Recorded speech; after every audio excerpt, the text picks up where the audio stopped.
What is mental health, and who decides if we have it or not? Hang on, let's talk about it. Okay, first, my very favorite definition of mental health came from my old drama teacher from 1980. Her name was Mrs. Sanitas, and her definition of mental health was your capacity to fall in love. I just thought that was the most beautiful definition I had ever heard. I grew up with a psychiatrist mother and always thought of mental health as this very scientific thing that only a doctor could decide if I had or didn't have. But Mrs. Sanitas opened up this whole world to me of the possibility that maybe mental health was about our capacity to love. And she wasn't just talking about falling in love in a romantic sense. She said, I fall in love every day, and I've been married to the same man for, I can't remember how long, but a long time, like decades by the time she was teaching me. And that rings really true for me. And throughout my life, I have tried to live up to her example and continue to increase my capacity for falling in love every day. Every day I fall in love with my life, with the flowers I pass, with the place I live, with the people that I love. Each and every day I try to expand that capacity and to become a more loving person. And I think that love and happiness are pretty much the same thing, which you might have known if you've watched the How to Be Happy video. If you want a place to call home where you can get comfort, coping skills, and community, please like, share, and subscribe. I'm trying to get the word out to as many people as possible. The formal definition from the World Health Organization. According to the WHO, mental health is a state of well-being in which the individual realizes his or her own abilities, can cope with the normal stresses of life, can work productively and fruitfully, and is able to make a contribution to his or her community. So let's break this down. The first part of the definition is about whether an individual can realize his or her own abilities. First of all, an individual is really nothing by itself. My opinion is that we are pack animals. We need each other. And without the context of our communities, we really can't realize anything.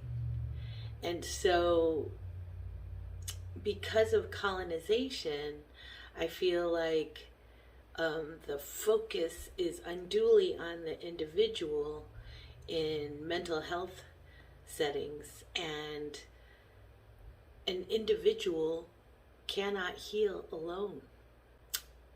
It makes the whole definition of mental health problematic if one has to be an individual outside of the context of a community in order to be considered mentally healthy. The next part is that the individual can cope with the normal stresses of life. Now, from what I've seen, there's a pretty big range of stresses out there. Everyone has some stress. There is not a human being that has lived a stress-free life. Just being born is stressful. So there is no one who is walking on this planet who doesn't have some stress. But then the range of stress is pretty broad. So what is a normal amount of stress? And if someone is put under an undue amount of stress, can we say that they are not mentally healthy? If someone is under an undue amount of stress due to oppression, for instance, are they not mentally healthy because they can't cope well with the normal stresses of their position in society? Okay, the next part is can work productively and fruitfully. So, what if someone's ability to work, period, is affected by oppression in a society? Does that mean that they're not mentally healthy? Or does that mean they're just being oppressed? I'm confused. The next part is can make a contribution to his or her community. All right, I think everyone can make a contribution to his or her community. However, that's not what they mean in this definition. What they mean is someone can make a conventional contribution, as in food or cash or something material. I don't think that they would count being a spiritual teacher or making people laugh as contributions to society. I think that this whole concept of making a contribution only works if it's truly equal. If making people laugh is as valuable as being a banker.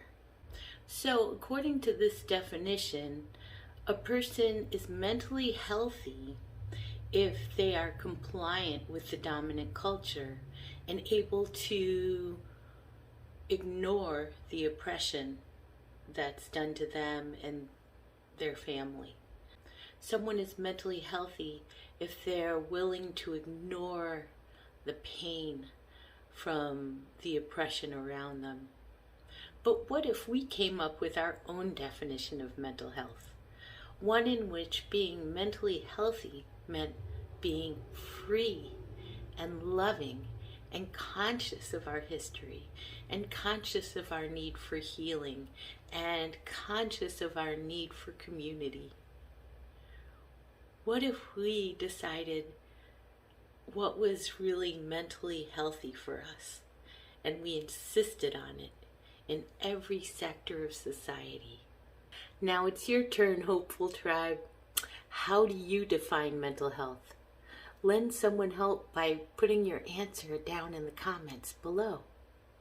Hi, I was wondering, what do you think mental health is?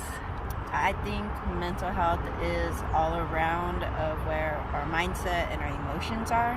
Because if our mental health is doing good, we're thriving as people, we're taking care of ourselves, we're enjoying life, enjoying the little things, we are at a good mental health state. So also what people normally recognize is our poor mental health, which why it creates the stigma, stereotypes, and these illnesses, but what we don't recognize, it's all around. There's obviously our highs and our lows. So, like I said, when we have good mental health, we are just thriving as people. When our mental health isn't doing good, obviously, we have all these stressors, and it's different to everybody. It's just a form of a stressor that impacts our lives, and it's making us feel all these, down emotions, if it's stress, anxiety, or whatever it is. But it's just all around of how we're feeling between our ups and downs, and how we're coping with things, and how we're thriving. Cool. Thanks so much. If you want a place to call home where you can get comfort, coping skills, and community, please like, share, and subscribe. I'm trying to get the word out to as many people as possible. Welcome home. You are home. Come on in. Tell me where you've been. waiting for you, hoping that while we're apart, you felt loved and hopeful every moment in your heart. Welcome home. You are home. Come on in.